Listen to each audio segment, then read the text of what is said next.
Via Justiça está de volta, discutindo hoje a proposta de marco civil para o funcionamento da internet no Brasil. Nossos convidados são a promotora de justiça Vanessa Fusco, que é coordenadora da Promotoria de Combate aos Crimes Cibernéticos, e o desembargador Fernando Botelho, da 8ª Câmara Civil do Tribunal de Justiça de Minas Gerais. Doutor Fernando, ficou claro para mim que o senhor e doutora Vanessa acham desnecessário um marco civil. Mas há questões que foram geradas pela internet que parece que estão aí sem uma solução. Presentemente, por exemplo, está em discussão essa questão da mídia impressa. A Associação Nacional de Jornais e a ABERT estão protestando contra a entrada de produtores de conteúdo jornalístico na internet. Como resolver isso? Ou já está resolvido, na avaliação do senhor? Não, essa é uma... A Constituição brasileira não permite que estrangeiros sejam proprietários de mais de 30% do capital de empresas jornalísticas. Uma empresa que veicula conteúdo jornalístico pela internet é uma empresa jornalística? Não, eu queria primeiro responder a primeira pergunta. A questão não está resolvida, é nova, não está nem mesmo tratada ainda por uma jurisprudência definitiva que pacifica esse assunto, e tampouco pela discussão do Marco Civil. Os 34 artigos da minuta de anteprojeto que o Ministério da Justiça publicou não tratam dessa matéria e nem irão resolver esse assunto.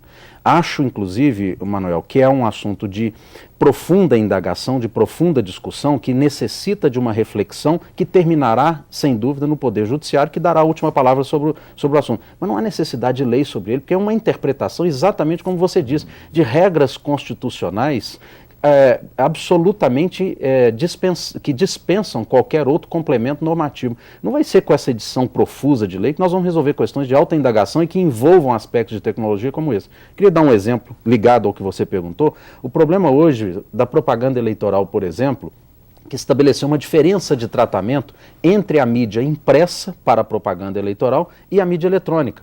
O jornal impresso poderá receber, a partir de 5 de julho próximo, quando começa a grande discussão eleitoral no Brasil das eleições presidenciais, a propaganda eleitoral paga, mas a internet não pode receber a propaganda eleitoral paga. E o jornal da mesma editoria, que hoje é vendido na banca em papel, e à tarde ele está disponível no site da empresa, na internet. Como é que ficará essa regra? Então, realmente, são zonas limítrofes que nem mesmo o Tribunal Superior Eleitoral ainda resolveu, e os jornalistas especializados estão discutindo, mas que não é matéria, sem dúvida, para ser disciplinada por lei, sim pela interpretação que o Poder Judiciário vai fazer dessa questão. Disso, né? Doutora Vanessa, a senhora comentava comigo que na promotoria que a senhora coordena, o grande número de processos que aparece está relacionado com estelionato. Esse seria um caso, estelionato via internet. Sim. Quer dizer, o crime é estelionato.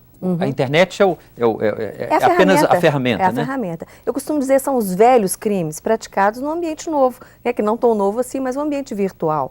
Então, a gente precisa disciplinar, sim, algumas regras que estavam nesse projeto, inclusive, com relação à rapidez ou à responsabilidade, por exemplo, o tempo em que os provedores vão nos dar esses dados, os logs de acesso. Essas questões que o doutor Ateniense levantou na entrevista dele, inclusive, são pertinentes. São pertinentes e já estavam no projeto. Sim. E inclusive com uma amplitude maior de 3 anos. O que se pretende hoje nesse projeto, no Marco Civil que está sendo discutido, é que o prazo fosse de 6 meses. E inclusive alguns retrocessos.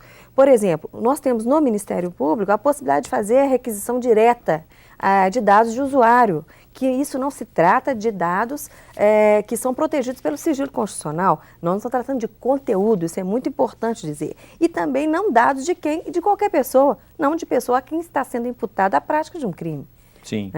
Então isso, no Marco Civil hoje, se a gente for fazer uma análise global, nós vamos verificar que somente é possível através de ordem judicial. Quer dizer, seria um retrocesso ao que nós já enfrentamos e já estamos fazendo, porque nós precisamos de agilidade. E nessa linha nós teremos mais uma sobrecarga para o Poder Judiciário. Judicialização, o que não interessa a ninguém. Manuel, tem um ponto extremamente importante nisso, que vale a pena a gente explicar para a população entender. Por que uma lei vai tratar desse assunto, a forma de guardar os logs, que a gente chama de log de acesso, o registro do acesso na internet? Para gerar uma possibilidade de investigação do crime com uma prova do vestígio do crime, mais ou menos, fazendo uma grosseira analogia, com o vestígio do crime de morte, de homicídio. Não tem que preservar o local? não tem para que o perito vá lá examinar a forma como o corpo ficou deixado no local, os instrumentos usados para agressão. Nós precisamos preservar o vestígio do crime eletrônico. Sim. Por isso que essa matéria foi tratada no projeto de lei de crimes. E repentinamente ela surge num texto de marco civil, sem sentido. Porque não há sentido em se preservar o log de acesso, o vestígio do crime eletrônico, numa lei civil. Ela tem sentido em preservar numa norma penal como prova o corpo de delito. Essa preservação na lei civil, o senhor entende que estaria ferindo a liberdade de manifestação? Representa alguma ameaça, não? Não, eu entendo que ela é um corpo estranho dentro de uma lei civil, porque ela visa preservar o corpo de delito, o vestígio material de um crime eletrônico. A lei não trata de crime eletrônico.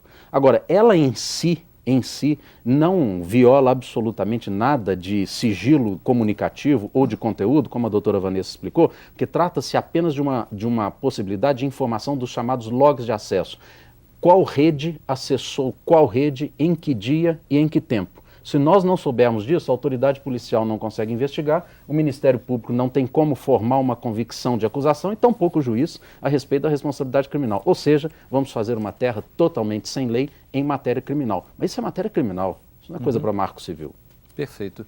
Doutora Vanessa, concorda com essa? Concordo, e esse corpo estranho a que o desembargador se refere, inclusive está gerando já modificações no próprio anteprojeto. Você vai ver como é algo que é polêmico e que não havia a menor necessidade de ser tratado, né? Nós tivemos discussões imensas a respeito dessa responsabilidade ou dessa possibilidade de oferecimento desses dados, porque ocorre uma coisa interessante com relação aos crimes praticados via internet, e algo muito peculiar, que é o Estado ter que sujeitar a iniciativa privada.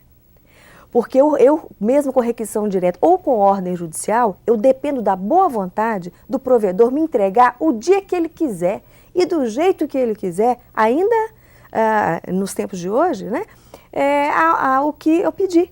Né, o que é necessário para a investigação de um crime, muitas vezes, de distribuição de pornografia infantil. O provedor hoje não tem prazo, não tem nada. Não tem prazo, ele não, e outros que estão, os provedores de acesso, eles são, na realidade, os que vão fazer a nossa conexão, eles são provedores, são as telefonias, operadores de telefonia.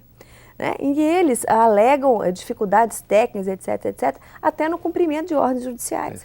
Né? Nós temos que, inclusive, ameaçar aí com ordens de prisão, etc.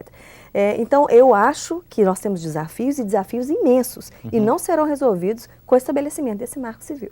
Esse ponto provocou a discussão do marco civil, a verdade é essa. Perfeito. Nós vamos voltar a ele no terceiro bloco. Nós vamos a mais um rápido intervalo e voltamos em seguida com o bloco final do programa.